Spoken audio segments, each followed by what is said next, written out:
Walz today announced he's endorsing Jacob Frey for Minneapolis mayor, breaking with the city DFL. Walz's move comes after Frey lost the local party's endorsement earlier this month. Danny Spiewak joins us now live with more on what this means for November's race. Danny?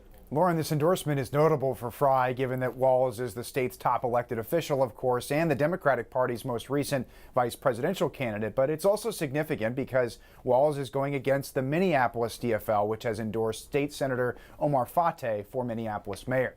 Governor Walz said today that Mayor Frey is a partner I can trust to actually deliver progressive policies that improve people's lives, praising Frey's work in housing and public safety.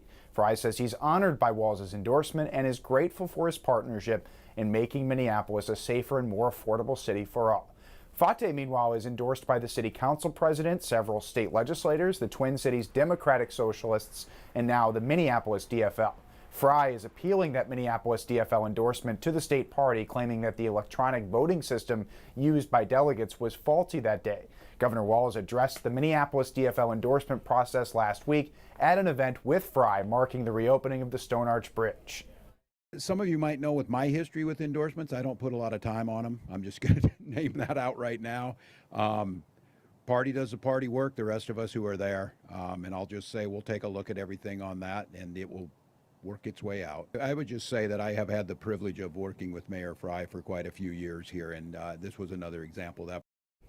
Since the Minnesota DFL party is settling the endorsement dispute in its Minneapolis branch, the state party has remained neutral in the November mayoral race. So the Minnesota DFL has not issued an endorsement to either Frey or Fateh or anybody. Back to you. Danny, with that city DFL endorsement, does that come with money, with volunteers? What's the significance of that? Yeah, the biggest thing is it gives access to support from the party. And so in terms of voter information, just better outreach. Actually, Frey's campaign has asked to have that same access while this dispute is playing out because it is an advantage. All right, Danny, thank you.